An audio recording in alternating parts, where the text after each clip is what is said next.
같이 고린도 후서 13장 5절을 읽겠습니다. 같이 읽겠습니다. 너희는 믿음 안에 있는가? 너희 자신을 시험하고 너희 자신을 확증하라.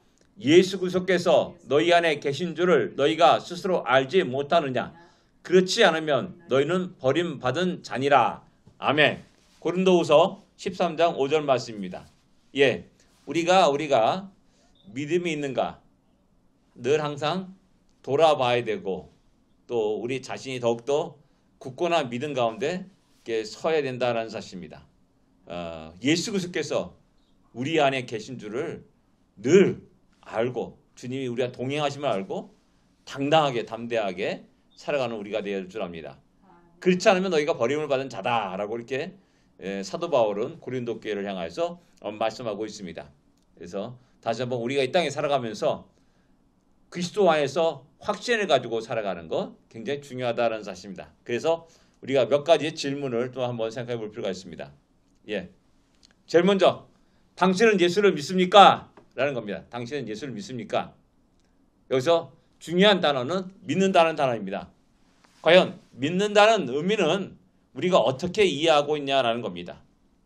믿는다, 우리는 믿습니다 얘기하고 또 나는 너를 믿는다 라는 이런 말을 많이 하는데 과연 우리가 사용하는 믿는다, 특별히 우리가 성경에서 믿는다라는 그 의미는 어떻게 이해하고 있느냐라는 겁니다. 그래서 이제 나중에 조금 뒤에 그것을 우리가 한번 또 생각해 보기를 원합니다. 두 번째 이제 당신은 구원을 받았습니까? 라고 이렇게 질문해서 우리는 정확하게 대답할 수 있어야 됩니다. 구원받았습니까? 농담으로 우리가 10년 20년 다녀도 어떻게 나는 구원을 받은 적이 없다 뭐 이런 사람이 있는데 1원 2원 3원 4원 10원 9원 뭐 그런 식으로 이해하는 사람도 있습니다. 근데 우리가 구원받았다는 그 사실을 우리 스스로 자각하면서 우리의 삶이 좀 더 힘있고 역동적으로 살아가느냐는 겁니다. 구원받았습니다. 죽는 위기에서 구원을 받았습니다. 그러니까 물속에 빠져 허우적거리는데 우리를 구원해 주신 겁니다. 그렇다면 그 기쁨이 얼마나 큽니까? 놀라운 거 아닙니까? 그런 흥분과 감격 그런 것들이 우리 안에 역동적으로 나타나야 되는데 구원받았다고 하면서 이게 살아면서 힘이 없고 추억 처지고 자신이 없고 뭐 열등감에 빠져서 헤어나지 못하고 하는 이런 모든 모습들은 잘못된 거라는 겁니다. 구원받았으면은 구원받은 자답게 힘있게 살아갈 필요가 있다는 사실입니다. 그 다음 세 번째, 당신은 거듭났습니까? 라는 질문입니다. 뭐 이런 모든 것들은 어떻게 보면 각 비슷비슷한 다 내용입니다. 또 어느 한 것을 인정하는데 어느 한 것을 하나는 인정하지 못한다라는 것은 있을 수 없습니다. 예수 믿었으면 구원받은 것이고 구원받았으면 거듭났다는 사실입니다. 이런 단어들을 갖다가 우리가 정확하게 알고 한번 우리 자신을 시험하고 점검해 볼 필요가 있다는 겁니다. 예, 당신은 거듭났습니까? 라는 말은 거듭났습니다. 새롭게 태어났다는 말입니다. born again 했다는 말입니다. 그러면 이제 새롭게 태어난 사람으로 새로운 가치관을 가지고 살아가고 있냐라는 겁니다. 예수 안 믿을 때는 나도 세상에 어떤 가치관을 가지고 살아갑니다. 그런데 이제 주 안에서 거듭난 순간부터는 새로운 가치관을 가지고 살아가야 된다는 겁니다. 그 다음에 또 거듭났기 때문에 born again 했기 때문에 이제 태어난 겁니다. 태어났기 때문에 늘 주 안에서 자라가고 있어야 된다는 거죠. 믿음 안에서 자라가야 되는 겁니다. 그러니까 우리 10년 믿어도 20년 믿어도 30년 믿어도 똑같다라고 말한다면은 잘못된 겁니다. 왜? 생명은 자라기 때문에 역시 마찬가지로 구원받고 거듭난 사람은 주 안에서 자라게 되는 겁니다. 그런 성숙한 모습들이 있어야 된다는 사실입니다. 그런 의미에서 우리가 나는 과연 지금 계속 자라고 있는가, 성숙해 나가고 있는가라는 그런 것들을 한번 생각해 봐야 됩니다. 그 다음에 이제 당신은 영생을 얻었습니까? 라는 질문을 여기 같은 질문이지만 다른 차원에서 또 하는 겁니다. 영생이 뭡니까? 영원한 생명을 소유했다라는 말입니다. 그것은 뭐냐? 당신이 지금 죽어도 천국에 들어갈 수 있냐라는 그런 질문이기도 합니다. 예, 맞습니다. 내 육신은 나이가 먹으면서 점점 쇠약해져가고 병들고 힘 없어지고 더 나가서 뭐 걷지도 못하고 하는 휠체어 신세를 타고 그 신세를 지고 살아가는 그런 인생이 될 수도 있습니다. 그러나 내가 영생을 얻었다는 그것은 내가 지금 죽어도 영원한 나라 천국에 들어갈 수 있다라는 그런 확신을 가지고 살아가는 겁니다. 그런 의미에서 이 질문에 대해서 또 역시 우리가 정확하게 대답할 수 있어야 됩니다. 그 다음에 또 이 땅에 살아가는 동안에 우리는 과연 그 영생을 준비하고 있냐라는 겁니다. 영생을 준비하고 있고 그 천국을 소망하면서 그리워하면서 살아갔냐라는 것입니다. 그 다음에 다섯 번째, 당신은 죄 용서를 받았습니까? 라는 질문입니다. 구원받은 자는 죄 용서함을 받은 자들입니다. 그 때문에 그 죄 용서를 받은 놀라운 기쁨과 감격 속에 살아가야 됩니다. 그 대신 그래가지고 용서함 받은 것을 어떻게 나타내고 있습니까? 라는 겁니다. 사죄의 은총이 우리 안에 넘쳐내는 거죠. 나중에 이제 사죄의 확신에 대해서 또 다루게 됩니다. 그런 것들을 이제 앞으로 다루기 때 이건 예비적인 지식을 가지고 이렇게 미리 이제 얘기하는 겁니다. 다섯 번째, 당신은 성령을 받았습니까? 라는 말입니다. 예, 구원받은 자는 주의 성령이 우리 안에 거하십니다. 주님 말씀이 우리 고린도전서에 너가 하나님의 성령이 거하시는 전줄 너희가 알지 못하느냐? 라고 말씀합니다. 그 마찬가지로 이렇게 성령 하나님이 우리 안에 거하십니다. 그 성령 하나님이 우리 인격과 삶을 지배합니다. 그리고 우리를 이끌어 가십니다. 그러니까 당신 성령을 받습니까? 성령이 지배를 받습니까? 성령이 인도하심을 받습니까? 라는 질문에 대한 답을 우리가 할 수 있어야 된다는 겁니다. 그 다음에 일곱 번째, 당신은 하나님의 자녀임을 확신합니까? 하나님의 자녀입니다. 하나님의 자녀란다면은 그 다음에 우리의 교제권은 어때 합니까? 라는 겁니다. 교제권. 우리가 서로 사람을 만나서 이야기하고 말하는 모든 이 교제권들이 어떠냐는 겁니다. 하나님의 자녀들과 함께 교제하며 만나고 살아갔냐는 겁니다. 아니면 그것보다는 하나님 교회 다니는 사람도 재미없으니까는 아니 세상 사람들하고 신나게 춤추고 노래하고 놀러하고 신나게 놀고 춤추고 노래하는 그런 걸 더 재밌어 하냐는 겁니다. 아니라는 겁니다. 하나님의 자녀는 하나님의 자녀들과 함께 시간을 나누고 또 공간을 나누고 함께 교제하는 것을 즐겨 할 수밖에 없습니다. 이게 당연한 겁니다. 근데 내 삶이 그것보다는 세상 사람을 더 친하게 재밌게 지낸다면 우리의 믿음에 대해서 우리가 갖고 있는 그 구원에 대해서 한번 퀘스천 마크를 붙여야 되는 겁니다. 아, 뭔가 잘못됐구나 라는 것을 알고 돌아서야 된다는 것이죠. 예, 당신은 혈육의 형제 자매를 어떤 것으로 대합니까? 예, 이것 같아요. 나는 이제 하나님 자녀가 되었습니다. 새로운 혈통이 되었습니다. 주 안에서 새로운 가족이 형성되었습니다. 그럼 과연 지금까지 우리가 살아왔던 혈육들, 형제 자매들은 과연 어떤 관점으로 대해야 되냐라는 겁니다. 그들이 예수 믿는 사람은 그것도 더 좋은 것입니다. 진짜 하나님의 자녀로서 진짜 아름답게 더 깊은 교제를 나누며 살아갈 수 있습니다. 그러나 그 형제들 자매들이 믿지 않은 형제 자매란다면 우리는 다른 관점에서 생각해 봐야 됩니다. 그래서 그 형제 자매들이 우리 혈육의 형제 자매들이 구원받았기를 간절히 소원하면서 기도해야 될 것이고 또 복음을 그들에게 전해야 될 것이고 또 그들도 역시 주 안에서 구원받은 형제요 자매로 변하기를 애써야 될 줄 압니다. 예. 그다음에 여덟 번째, 당신 안에 예수 그리스도가 계십니까? 라는 질문입니다. 이런 모든 질문들은 여덟 가지 질문들은 결국 나는 구원받았습니까? 라는 그 질문하고 다 연결되는 겁니다. 이런 모든 것들이 하나가 제외될 수가 없습니다. 예수 믿었는데 내 안에 그리스도가 없단다면 뭔가 이상한 거예요. 잘못된 거예요. 모순된 겁니다. 그런 의미에서 이 질문은 우리 주님이 나를 주관하고 계시는가? 라는 겁니다. 그 다음에 우리 세례에 대해서 이제 얘기를 하게 됐습니다. 세례. 세례의 의미는 무엇인가? 우리 세례 받았습니까? 세례 받았습니다. 나 세례 받았습니다라고 하는 세례에 대한 그 이야기를 많이 합니다. 그러나 과연 성경은 우리에게 세례의 의미를 무엇으로 말씀하고 있는지를 한번 생각해 볼 필요가 있습니다. 제일 먼저 로마서 6장 4절 5절입니다. 로마서 6장 4절 5절. 그곳에서 우리가 그리스도와 함께 연합하여 죽었다가 다시 살아났다라는 사실을 이야기합니다. 세례는 내가 죽는 겁니다.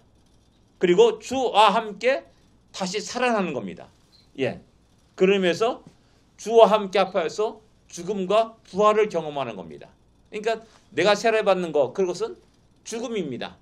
그러니까 사도 바울이 내가 그리스도와 함께 십자가에 못 박혔나니라는 이 말씀입니다. 내가 죽은 겁니다. 죽었으니까는 어느 누구도 나를 주관하지 못합니다. 특별히 사탄이 나를 지배할 수가 없습니다. 이제 죽는 그 순간부터 법적인 효력이 다 사라집니다. 그렇죠? 법적인 효력이 다 사라져요. 그런데 또 중요한 것은 뭐냐? 다시 살아나는 겁니다. 그리고 새로운 효력을 발생합니다. 이제 이해하겠습니까? 좀 이해하시겠습니까?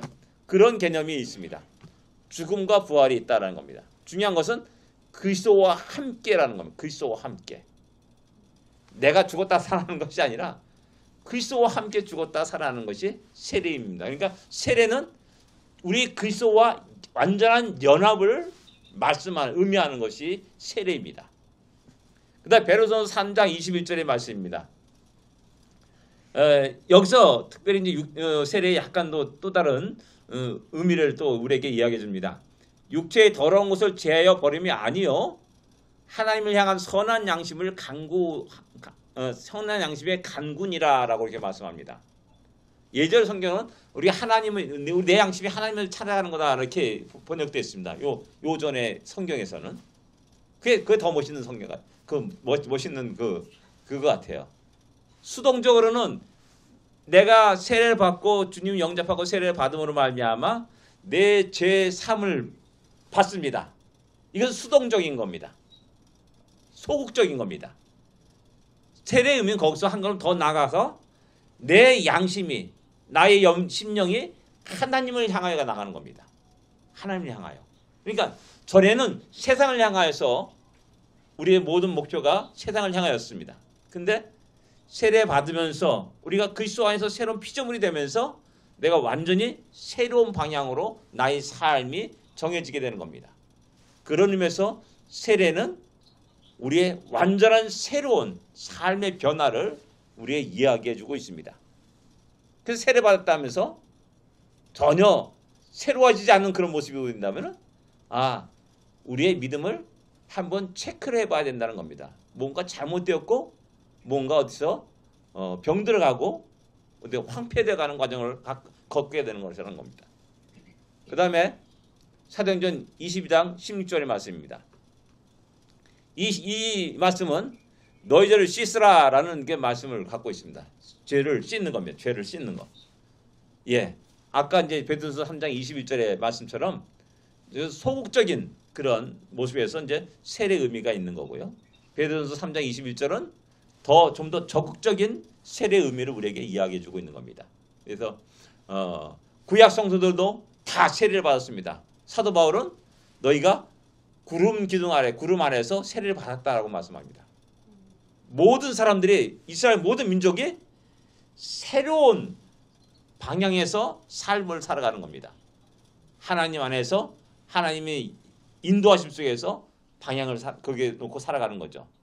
내 생각대로 저 길이 아닌데 나는 이 길로 갈 거야 라고 하는 게 아니라 40년 동안 하나님은 그들을 광야로 인도해 불과 구름 기둥으로 인도했습니다.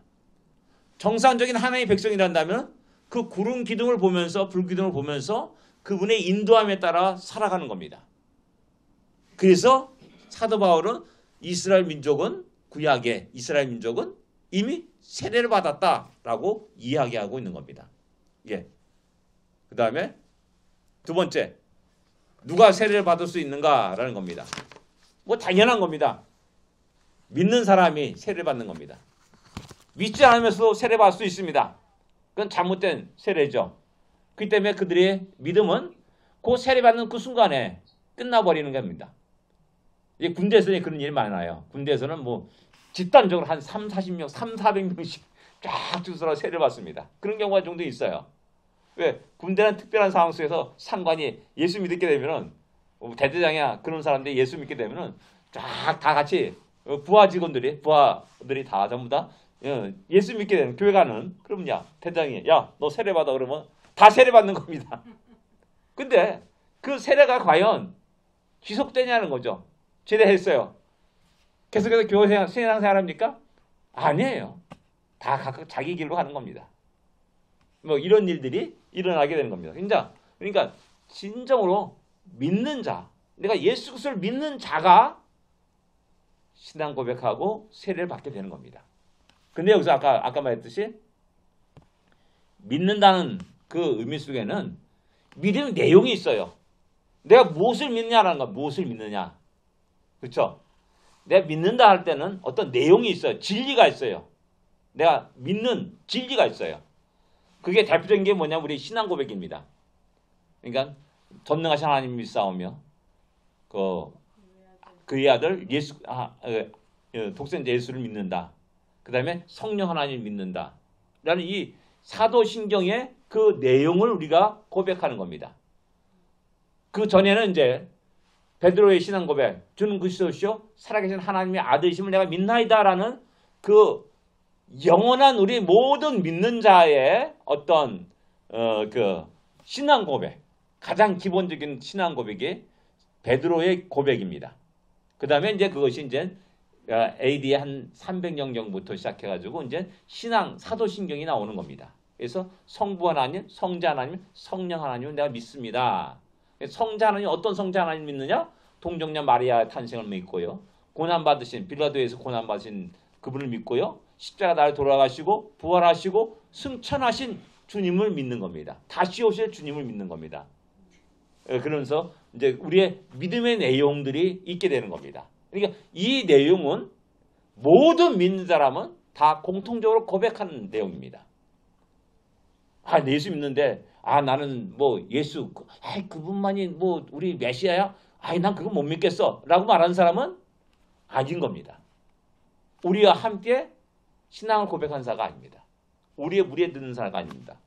그래서 우리의 신앙 고백, 사도신경이 그렇게 중요한 겁니다. 그 다음에 믿음의 대상이 있습니다. 누구를 믿느냐라는 건 누구를 믿느냐. 석가모니 믿을 수 있고 대통령도 믿을 수 있고 내 아버지 부모님을 믿을 수 있어요. 우리 그런 말을 많이 하지 않습니까? 우리 아버지를 믿어 나는. 이런 말을 하지 않습니까? 그런 말과 우리 신앙 안에서 내가 믿는다라는 말은 분명 어떤 대상이 있습니다. 그분이 누굽니까? 하나님이십니다. 하나님을 믿는다라고 말하는 겁니다. 근데 그 하나님은 어떤 하나님을 말하느냐? 성부, 성자, 성령, 삼위일체 하나님을 말하는 겁니다. 그래서 그분은 우리의 믿음의 대상이고 우리의 경배의 대상이고 우리 예배의 대상이고 우리의 찬양의 대상이고 우리 기도의 대상인 겁니다.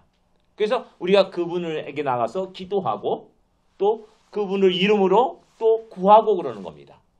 그러니까 이 믿음의 대상이 잘못되게 되면은 우리는 해와 달을 향해서 빌고 소원을 빌고 자기 여러 가지를 갖다가 아뢰고 그러는 거죠.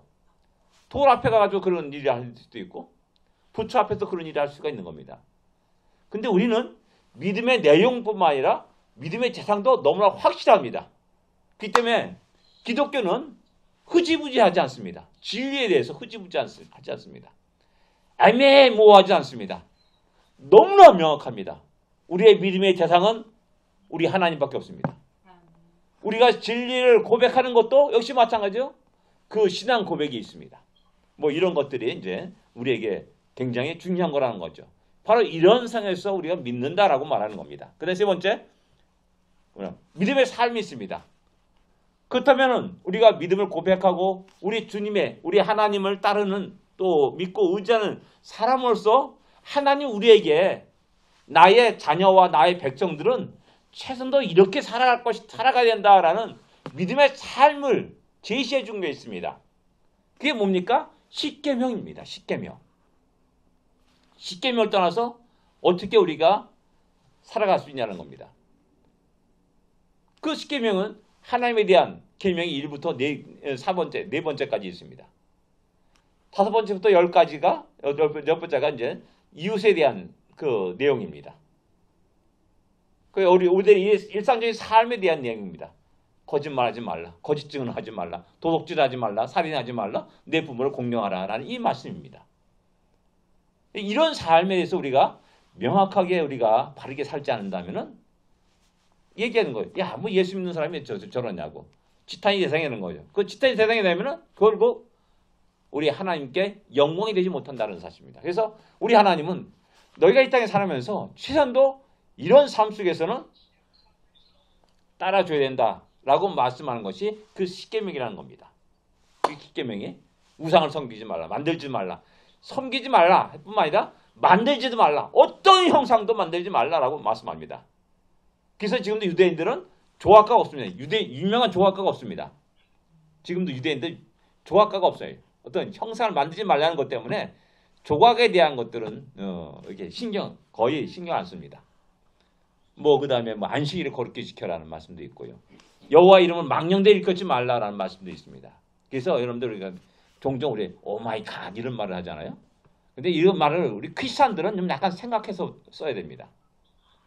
왜 하나님이 하나님이라는 그 단어가 왜 아이쿠 좀 안 좋을 때 오 마이 갓 하지 않습니까? 왜 그런 용도로 사용하냐는 겁니다. 찬양의 용도로 사용이 되는데 오 전능하신 하나님 할렐루야 하면서 뭐 이렇게 사용되어야 되는데 오 마이 갓 이렇게 사용한다는 거죠. 그 다음에 또 우리 지저스란 단어를 갖다 어떻게 사용합니까? 뭐 비슷하게 욕하는 용도로 사용합니다. 그런 게 다 그 계명에 걸려 들어가는 겁니다. 여호와 이름을 함부로 망령되이 일컫지 말라라는 그 말씀에 그거 되는 겁니다. 그래서 우리가 크리스찬이 하면 우리 쉽게 생각해요. 우리 아버지 이름을 갖다가 함부로 얘기하지 않지 않습니까? 함부로. 그래서 우리는 아버지 이름 갖다 함자라고 말해요. 함자. 우리 아버님 함자가 어떻게 되냐? 진짜요, 뭐 국자요, 이렇게 뭐 이런 식으로 얘기합니다. 그렇게 거룩하게 여겨야 될 우리 전능하신 하나님, 우리 창조주 하나님의 를 갖다가 함부로 쉽게 가볍게 욕이라든지 농담거리로 삼든지 뭐 그런 식으로 여기면 안 된다라는 겁니다. 예, 그런 어떤 하나님에 대한 그 리스펙트한 존경심에 대한 그 표현들이 아마 그 계명에 속했다라고 말할 수가 있습니다. 예. 그다음에 이제 믿는다는 의미는 뭐냐? 늘 얘기하는 겁니다. 인정한다는 의미가 있어요. 인정한다. 무엇을 인정합니까? 무엇을 인정해야 됩니까? 당신 나의 창조주십니다. 나의 구원주십니다. 인정해야 돼요. 우리 사회생활에서도 당신 나의 사장이요, 나의 부장이요, 나의 과장이요, 나의 상급자다 라는 걸 인정해야지 그 사람의 말을 듣지 않습니까? 그 조직이 제대로 돌아가는 거 아니에요. 이걸 인정하지 않으면은 그 회사 나가야 되는 겁니다.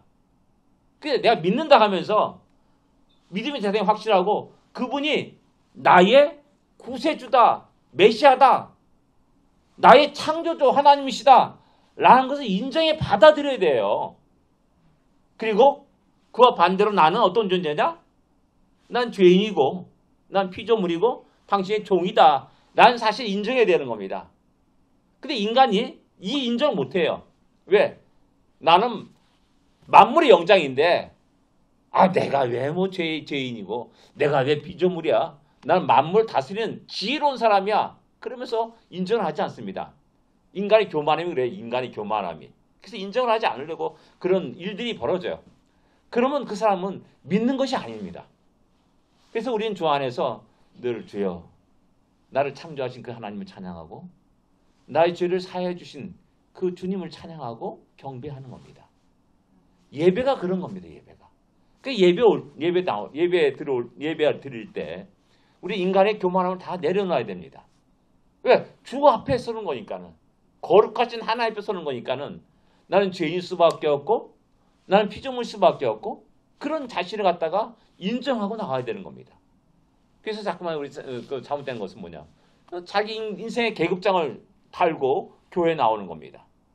잘못된 거죠. 그걸 믿는다는 것, 그 인정한다는 것을 갖다가 바르게 알아야 되는 것이죠. 그 다음에 이제 인정하게 되면 신뢰하게 되는 거예요. 신뢰하는 겁니다. 아, 주님이 나를 위해서 죽으셨구나. 아, 주님이 전능하신 하나님이시구나. 라는 것을 신뢰하게 돼요. 신뢰하는 거죠. 그분의 약속의 말씀이 그대로 신뢰해가지고 아멘으로 내가 화답하게 되는 겁니다. 야, 내가 너한테 이럴 거 해줄 거야. 내가 당신한테, 우리 홍 집사한테 100만 원 줄게.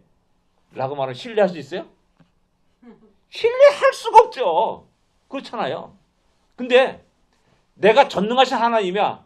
그래서 내가 너한테 100만 원 줄게. 걱정하지 마. 두려워하지 마. 담대해. 용기를 가져. 라고 말한다면 어떻게 했습니까? 아멘. 신뢰할 수가 있는 거예요. 신뢰할 수가 있는 거예요. 왜? 난 전능하신 하나님이기 때문에. 온 세상 만물을 다 창조하시고 다스리고 이끌어가신 하나님 때문에 당신의 사랑하는 백성들에 의해서 모든 걸 살 수 있는 겁니다. 그러니까 신뢰하는 겁니다. 신뢰가 이럴 수밖에 없는 겁니다. 근데 그러니까는 하나님 백성들은 그 하나님 약속을 마음에 품고 살아가는 겁니다. 하나님 약속을 신뢰하기 때문에.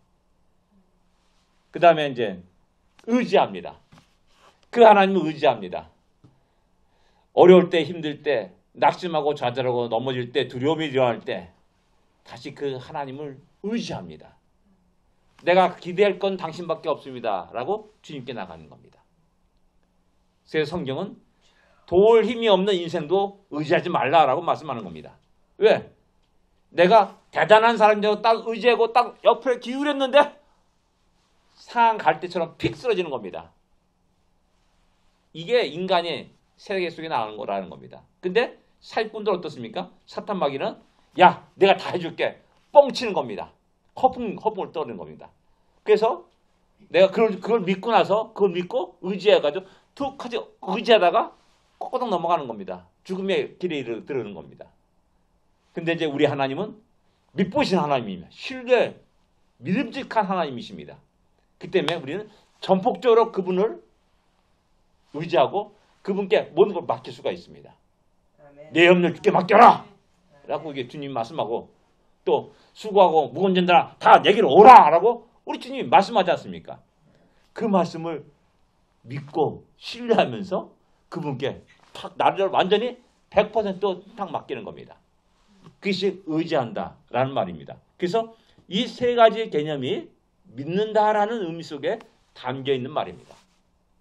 어느 하나도 빠뜨려서는 안 되는 겁니다. 그래서 내가 믿습니다라는 말 때는 우리 하나님을 인정하고 주님을 인정하고 내가 죄인임을 인정하고 내가 피조물임을 인정하고 당신 나의 창조주임을 인정하고 나는 당신의 피조물임을 인정하고 연약하고 무능한 나의 존재를 인정하는 겁니다. 그 다음에 하나님이 모든 약속의 말씀들을 신뢰합니다. 그리고 주님의 그 약속의 말씀에 의지해서 내가 살아가는 겁니다. 우리 하나님이 너를 위해서 쫙 구원의 길을 쫙 열어놨습니다. 근데 우리가 신뢰할 수가 없어요. 그러니까 그 구원의 길을 안 가요.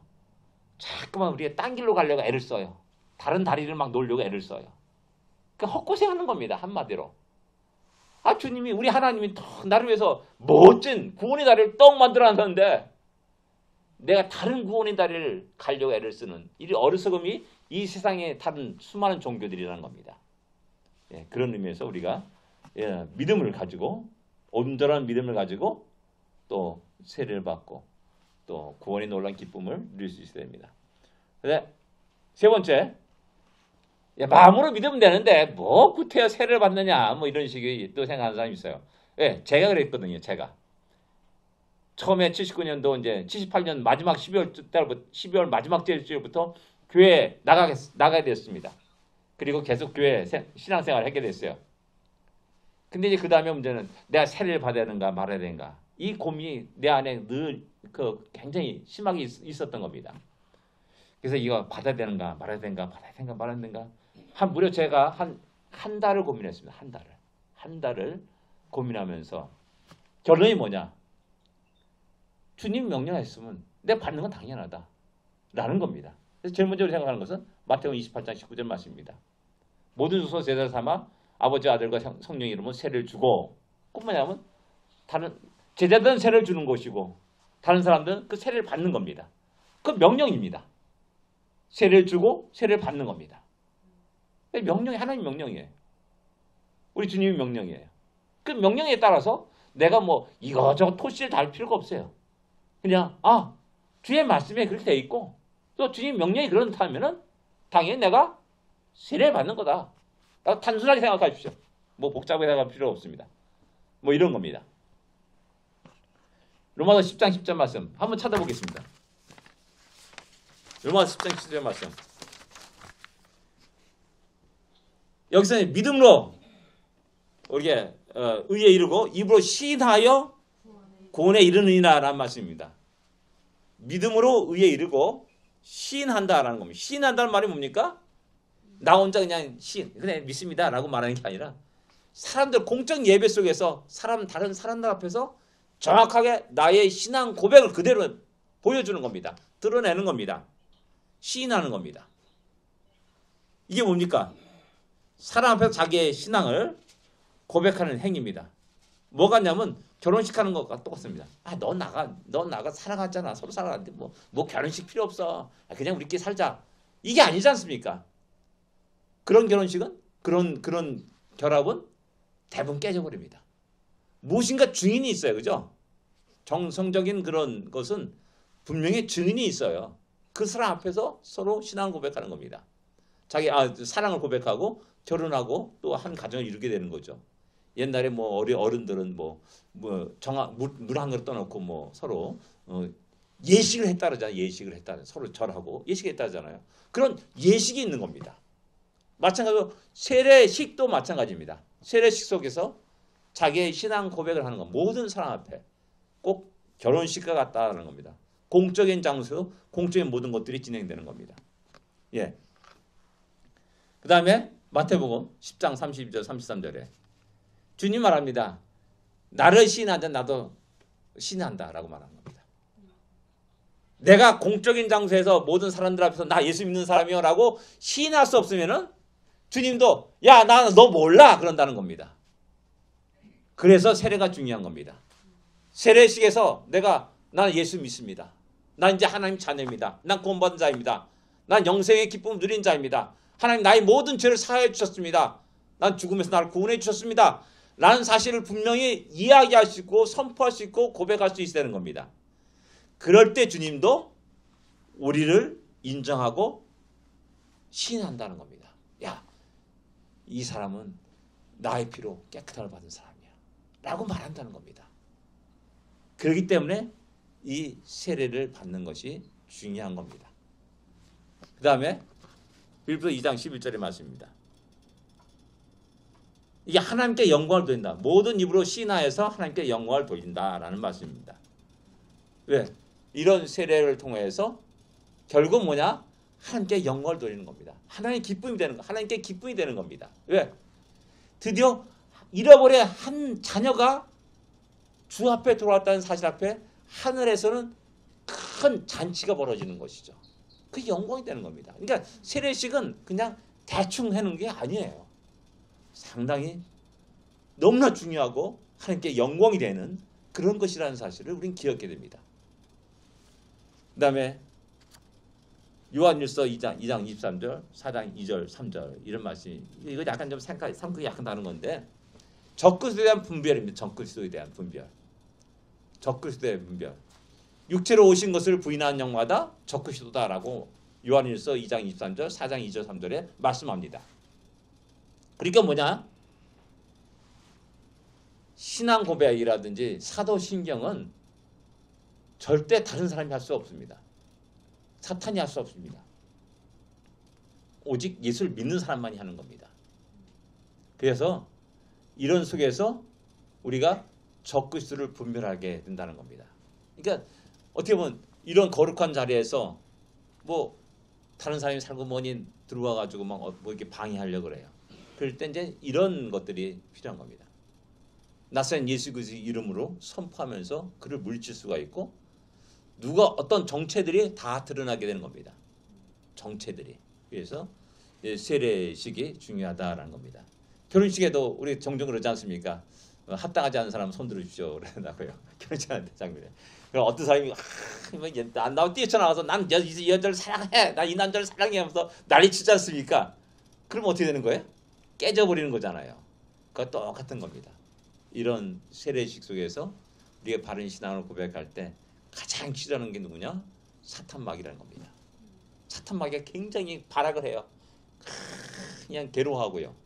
그 속에서 하나님께 영광을 돌리는 거룩한 예식이 세례식이라는 사실을 기억해야 됩니다. 네 번째, 왜 그리스도만 우리를 구원하실 수 있습니까? 왜 그리스도만? 다른 사람은 필요 없으니까 뭐 이런 식의 얘기가 이제 종종 일어나게 되죠. 그리고 야, 부산에서 서울 가는 길이 한 갈래냐? 수없이 많지 않느냐? 뭐 강원도 빙 돌아서 갈 수도 있고 비행기 타고 휙 갈 수도 있고 새마을로 기차를 타고 갈 수도 있고 내가 몰고 자동차를 몰고 갈 수도 있고 다양한 방법이 있지 않느냐? 근데 왜 기독교만 왜 그리스도만이 그 구원할 수 있다라고 이야기하느냐라는 이야기를 합니다. 그러면 이제 얼렁뚱땅 믿는 사람은 그 말이 참 합리적인 것 같아요. 옳은 것 같아요. 그렇게 받아들일 때가 많아요. 그리고 또 나같이 뭐 이렇게 학이 없는 사람이 얘기하면 뭐 그러려니 생각하는데 학이 많은 사람 신학 박사들이 딱하니 그런 얘기 뚝 던지게 되면은 왜? 뭐 신학 박사도 그런 얘기 하던데 이런 식으로 얘기하면서 거기에 확 빠져버립니다. 그래서 지금 현재 종교다원주의인가요? 그걸 주창하는 신학자들이 있어요.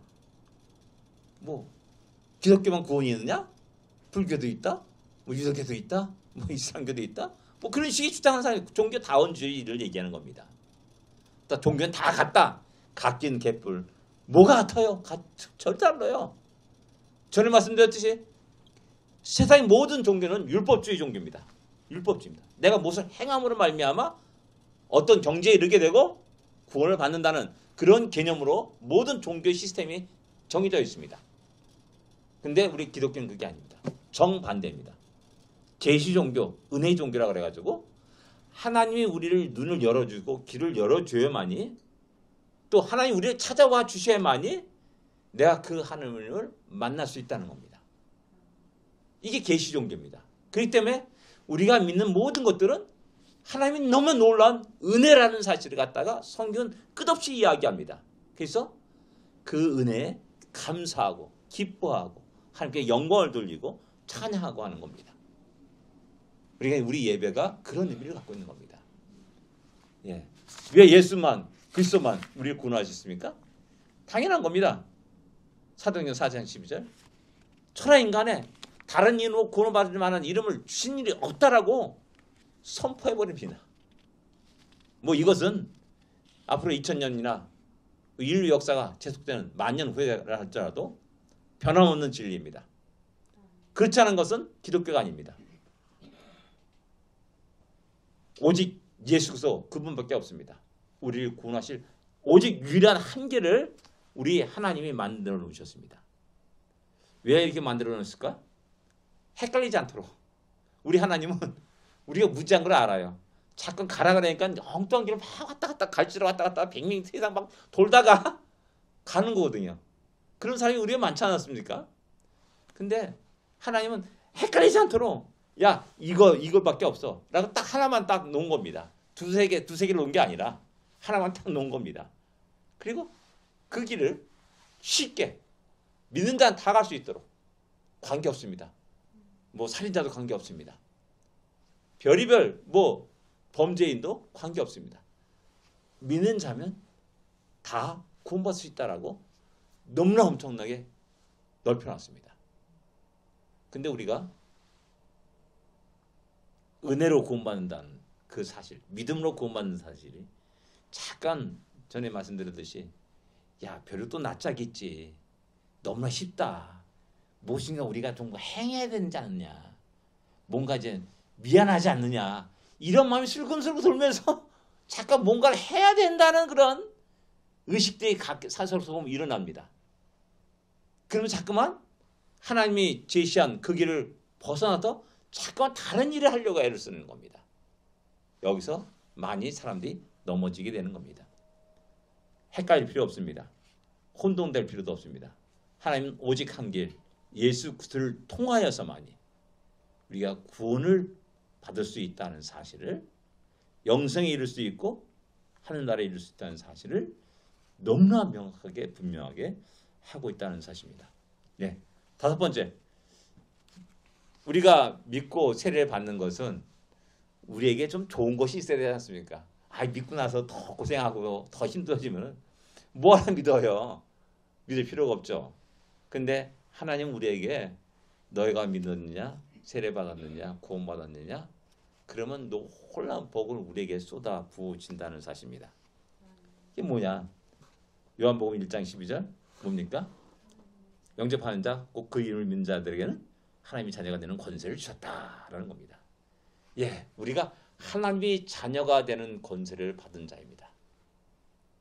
하나님이 자녀가 되었으니 또 그 나라를 유업으로 받을 수 있다는 겁니다.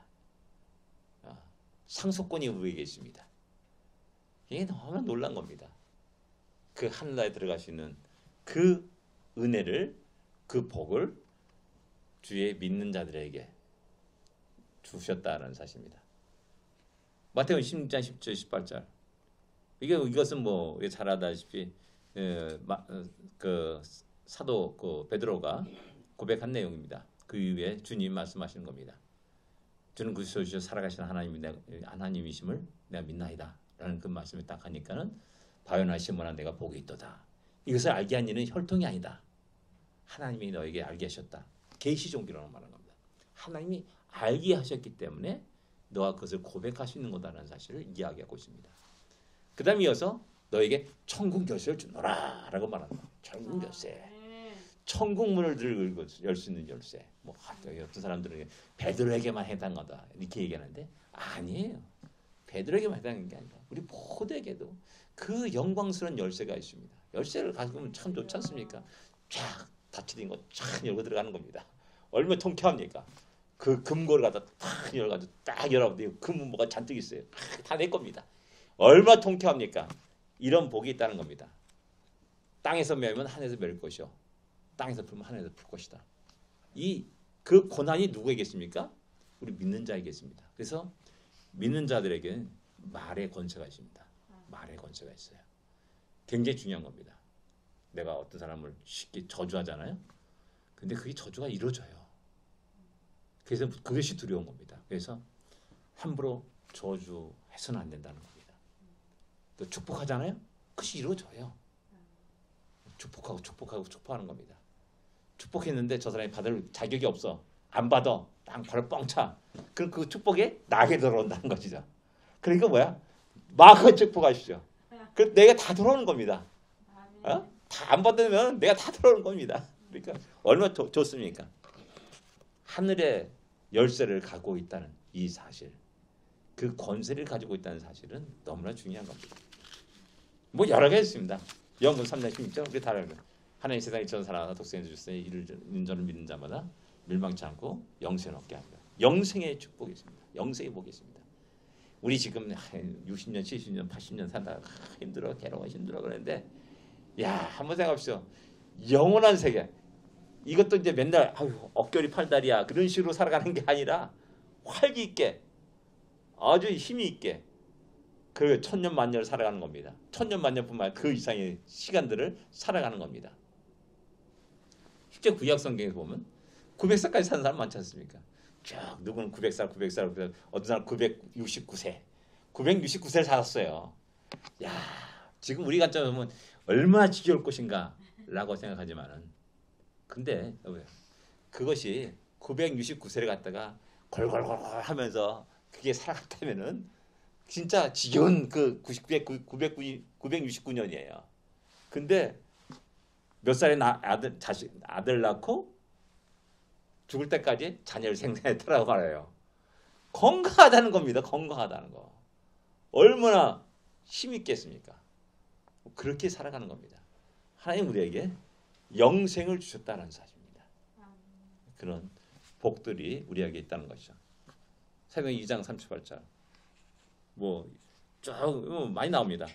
제사를 받고 성령을 받으라. 성령을 선물을 받습니다. 성령을 선물을 받습니다. 로마서 8장 32절 모든 필요한 은사를 우리에게 허락하십니다. 하나님의 백성이 이 땅에서 승리하면서 복을 받으면서 살아가기를 원하는 겁니다. 지금 설교 말씀해 줬듯이 우리 자녀들을 보면서 행복하게 살기를 원하지 않습니까? 많은 풍요를 누리며 살기를 원하는 게 우리 육신의 자녀를 보면서 부모된 자들이 갖는 겁니다. 또 하나님 역시 마찬가지예요. 28장에 신명기 28장에 나오는데 너 머리가 될지언정 꼬리가 되지 아니하라 말씀합니다. 나오나 들으나 복을 받고 누리게 된다. 모든 민족에 뛰어난 자가 되겠다라고 말씀합니다. 이게 하나님의 백성들이 구원받은 자들의 복입니다. 그래서 하나님 믿는 사람들은 잘 될 수밖에 없어요. 잘 돼야 되고요. 그리고 우리 가보니까 이 땅에 잘 사는 나라는 다 기독교의 나라예요. 기독교 국가예요. 왜 그런가 했더니 지혜로울 수밖에 없어요. 제가 늘 말씀하잖아요. 이 성경의 말씀이 너무나 놀라운 겁니다.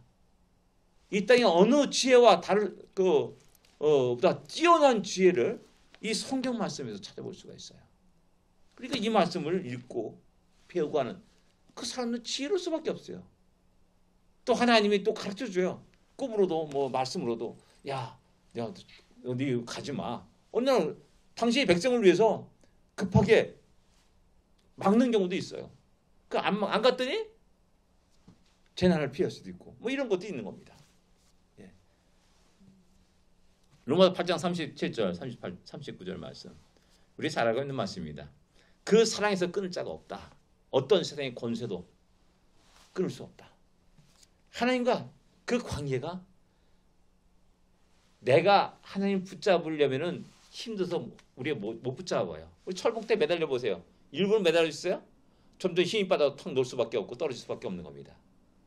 근데 내가 붙잡는 게 아니라 하나님이 나를 붙잡으셔요.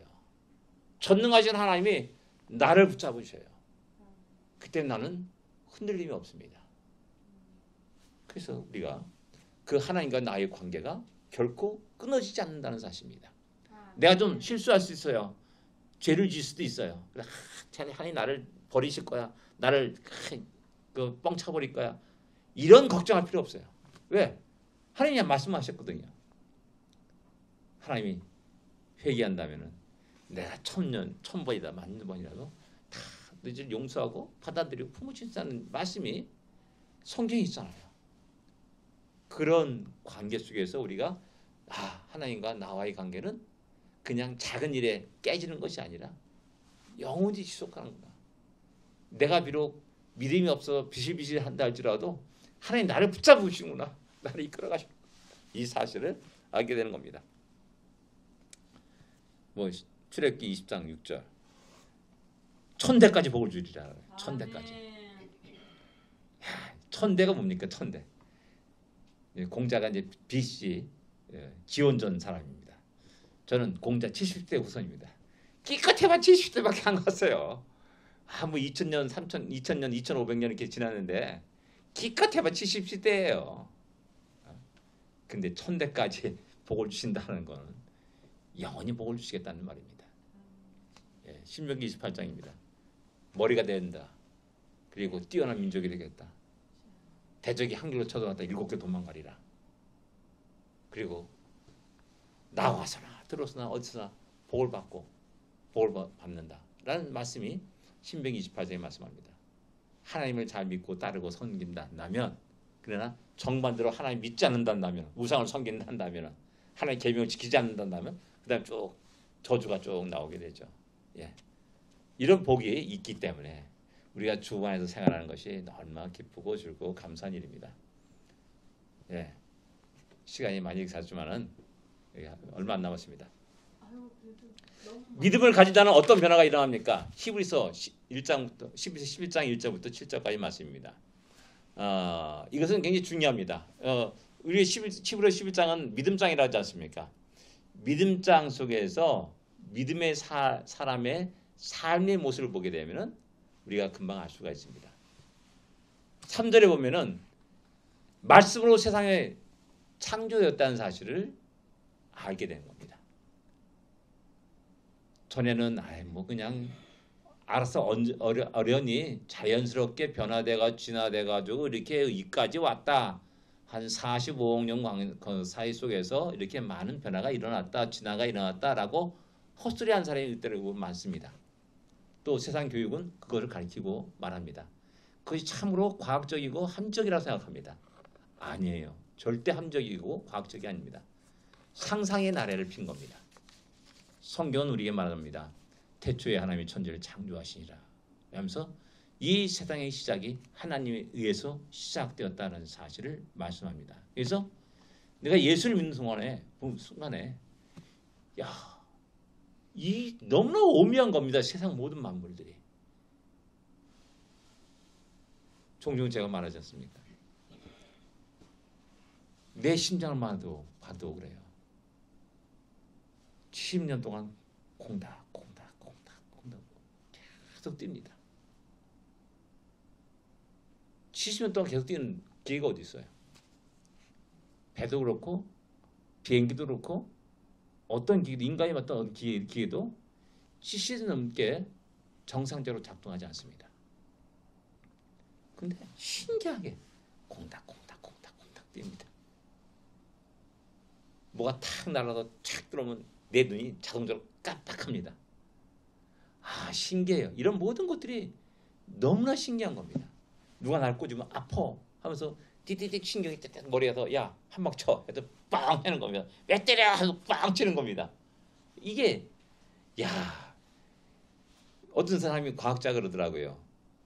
사람이 손가락이 이렇게 구부릴 수 있는 거 이것이 얼마나 기적적인 줄 아느냐고. 우리 인간이 로봇을 만들잖아요. 요걸 못한다는 거예요. 요걸 자연스럽게 못한다는 거예요. 그 걷는 거 로봇들이 걷는 거 보면 이상한 모습이 이상한 가잖아요. 우리 너무나 자연스러운 겁니다. 얼마나 자연스러운지 몰라요. 어느 사람이 아주 고약한 기계를 하나 만들었어요. 뭐냐면은 우리 몸에 음식이 먹고 소화시키는 그 모든 과정 그리고 똥으로 배출되는 그 과정을 갖다가 기계로 만든 겁니다. 실질적으로. 근데 그 기계가 이 한 방에 커다란 방에 가득 찬 겁니다. 인간이 만든 기계 한 이 커다란 방에 가득 차게 해야지 겨우 만들어 왔어요.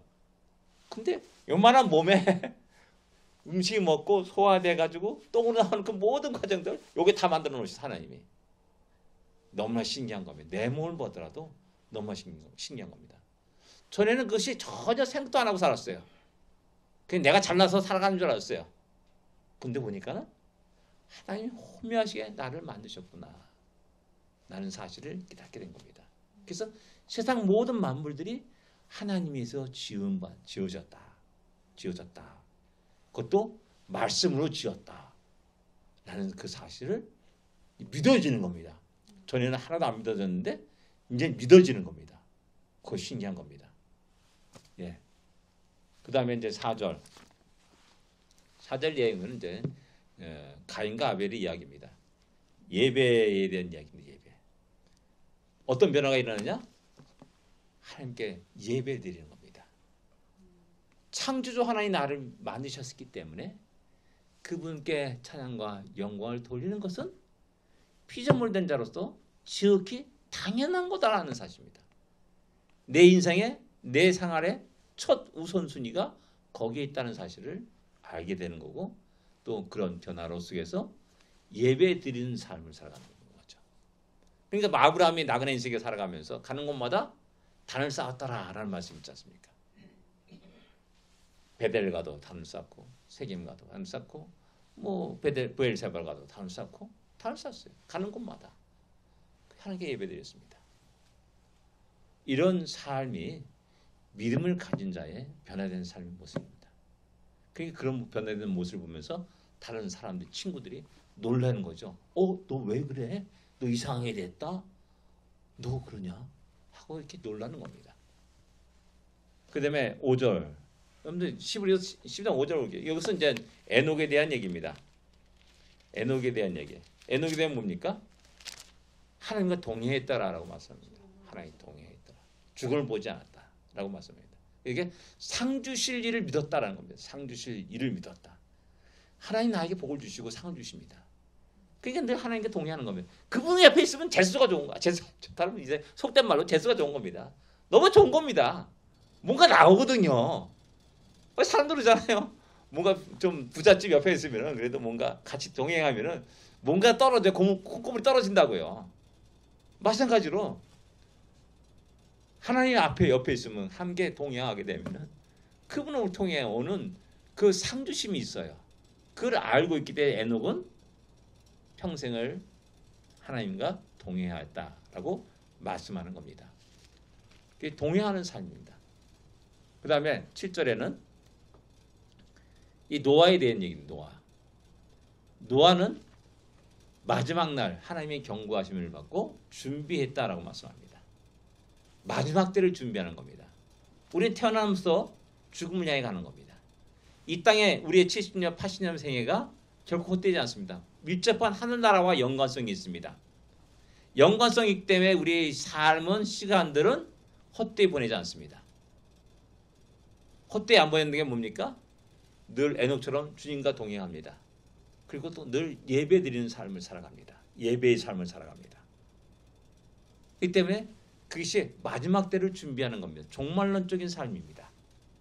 그래서 늘 그날을 기다리면서 소망하면서 준비하면서 살아가는 것이 우리들의 모습입니다. 그래서 우리는 그날을 도적같이 맞이하지 않습니다. 왜? 늘 준비했기 때문에 도적같이 맞이하지 않습니다. 준비 안 된 자가 아이고 깜짝이야 하면서 도적처럼 그 날을 맞이하게 되는 것이죠. 죽음의 날도 마찬가지예요. 죽음의 날도 개인적인 종말 죽음도 마찬가지예요. 그걸 준비한 사람은 주여 감사합니다. 내가 이제 주를 배웁나이다. 라는 그 마음으로 기쁘게 그 날을 맞이하고 또 그 날을 또 지내게 되는 것이죠. 근데 그렇지 않으면 안 죽으려고 발버둥 치면서 나 싫어 죽기 싫어 막 싸우다가 믿지 않는 사람이 얼굴을 보면 막 얼굴이 이그러졌다라는 얘기를 하는 이유가 그겁니다. 그 보통 이제 장례 그 우리나라 한국에서 장례 그 장의사들이 공통적으로 하는 얘기가 있어요. 믿지 않는 자들이 얼굴 모습은 흉측해야지 보기 흉측하다라고 말합니다. 근데 이제 믿는 사람의 모습을 보면은 너무나 평온하다. 그럼 그 사람이 그러더라고. 이게 보고 천국 가셨네요. 뭐 그런 얘기를 합니다. 예. 그러니까 마지막을 준비하는 삶을 살아가는 겁니다. 이게 믿는 자들의 삶의 변화입니다. 가치관의 변화입니다. 삶의 우선순위의 변화입니다. 믿는 자가 해야 될 일은 뭐냐? 이게 마지막입니다. 예배입니다. 하나님과 만남입니다. 나를 만드시고 나를 창조하시고 나를 복주시고 나에게 은혜 주시는 그분을 영광을 돌리는 거고 그분께 경배하는 겁니다. 그러니까 믿는 자란다면은 예배 드리는 삶을 떠났을 수 없습니다. 그렇게 당연한 것이고 우리의 가장 최우선될 삶입니다. 두 번째, 성경입니다. 성경은 우리에게 주신 하나님의 특별한 은혜입니다. 이 속에서 우리는 하나님의 뜻과 계획을 우리가 알게 되고 배우게 됩니다. 우리가 나그네 인생을 살아가면서 낙심하고 좌절할 때마다 제가 늘 얘기하잖아요. 성경 석장을 읽게 되면 그 속에는 반드시 하나님이 위로의 말씀, 용기의 말씀, 두려워하지 말라, 걱정하지 말라, 놀라지 말라 그런 말씀들이 늘 있습니다. 그래서 날마다 우리는 그 하나님의 약속과 말씀을 위로를 받고 늘 힘있게 살아갈 수밖에 없는 겁니다. 이 성경을 늘 읽으면서 사랑하면서 살아가는 우리가 되어야 됩니다. 그 다음에 기도입니다. 기도는 영적인 호흡이라 말합니다. 우리가 호흡을 하지 않으면 죽습니다. 마찬가지로 기도하지 않는 것은 우리가 죽음을 말하는 겁니다. 기도는 하나님과 대화입니다. 이야기하는 겁니다. 하나님과 만남입니다. 그래서 이런저런 아무것도 염려하지 말고 모든 일에 기도와 간구로 하나님께 아뢰라라고 말씀합니다. 그래서 이런저런 하나님 나 공부하는데 어떻게 될까요? 하나님 나 결혼해야 되는데 어떻게 할까요? 하나님 또 나 사업하는데 어떻게 할까요? 이런 식의 이야기를 끝없이 이해하는 겁니다. 우리가 그런 일을 할 때 어떤 지혜론자를 찾아가서 상담하고 또 조언을 구하고 그러지 않습니까? 마찬가지로 우리가 그런 문제 있을 때, 우리가 몸이 약할 때, 또 병들었을 때 우리 하나님께 아뢰는 겁니다. 기도하는 겁니다. 그것을 문제를 가지고 나가는 것이죠. 그럴 때 하나님이 역사하심을 경험하게 되고요. 하나님의 뜻을 알게 돼요. 하나님의 계획을 알게 되고요. 그리고 가장 중요한 것은 그 기도 속에서 하나님의 뜻과 계획에 내 자신을 내려놓고 그분께 나를 드리는 겁니다. 내 생각을 주장하는 것이 아니라 헌신입니다. 주는 자가 받는 자보다 복이 있다라고 말씀하셨듯이 하나님은 우리에게 말합니다. 고와 객과 가부를 돌보라 라고 말씀합니다. 그런 헌신 통해서 하나님의 영광을 드러내게 해야 되는 겁니다. 우리가 이웃에 대한 내 이웃을 내 몸까지 사랑하라 라는 이런 모든 말씀도 역시 마찬가지로 이는 헌신에 대한 겁니다. 이런 헌신의 삶을 살아갈 때 우리에게 하나님이 크고 놀라운 은혜가 또 더 풍성히 넘치게 되는 겁니다. 내가 하나를 주면은 내게 하나 잃어버렸다라고 생각하는 것이 아니라 하나님, 내가 하나님을 저를 위해서 사용하면은 하나님 그것을 보시고 나에게 2개를 주실 수 있다는 사실을 기억하게 됩니다. 이것이 헌신의 비밀입니다. 내가 열심히 땀 흘려 왜 남은 고생해 뭐 이렇게 불평불만하면은 그것을 끝나버립니다. 안타깝지만 그러나 하나님 나에게 주신 은혜가 넘치기에 하나님 나를 구원하셨지 않습니까? 지금까지 나를 삶을 지키시고 인도하셨지 않습니까? 그렇기 때문에 나의 힘을, 나의 열정들을 그렇지 못한 사람들을 위해서 사용하는 겁니다. 기쁨으로, 감사함으로 사용할 때 또 내게 없어지는 것이 아니라 손해가는 것이 아니라 더 풍성한 것으로 하나님이 또 채워주시고 공급해 주시는 것들을 경험하게 됩니다. 그러시기 때문에 우리가 이런 신앙생활은 억지로 하는 것이 아니라 기쁨과 감사 속에서 참 즐겁고 너무나 좋은 것입니다. 복된 일입니다.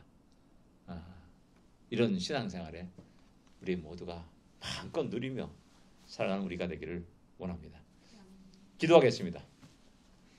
하나님 아버지 은혜를 감사합니다. 주님의 내 가운데서 다시 한번 여러 가지 우리 자신들의 모습을 돌아봅니다. 과연 우리가 믿음의 사람인가? 구원받은 자인가? 영생의 기쁨을 누리고 있는가? 새로운 가치관 속에 살아가는 자인가? 한번 돌아보게 하여 주시고 다시 한번 우리 자신들을 점검해 보면서 다시 한번 하나님 앞에 바르게 설 수 있는 우리 모두가 되게 하시옵소서. 믿고 의지하면서 더욱더 우리의 삶이 풍성하게 되게 하여 주시옵시고 하나님을 사랑하면 사랑할수록 더욱 풍성한 사랑이 우리 안에 넘치게 하여 주시옵시고 하나님 우리를 구원하신 그 놀라운 은혜 평생토록 감사하며 찬양과 영광을 하나님께 돌릴 수 있는 우리 모두가 되게 하여 주시옵소서. 예수님으로 간절히 기도드립니다. 아멘. 하늘에 계신 우리 아버지여 이름이 거룩히 여김을 받으시오며 나라의 마옵시며 뜻이 하늘에서 이루어진 것 같이 땅에서도 이루어지리이다. 오늘날 우리에게 일용할 양식을 주옵시고 우리가 우리에게 죄진 자를 사하여 준 것 같이 우리 죄를 사하여 주옵시고 우리를 시험에 들지 말게 하옵시며 다만 악에서 구하옵소서. 되게 나라와 권세와 영광이 아버지께 영원히 있사옵나이다. 아멘. 감사합니다. 예. 감사합니다.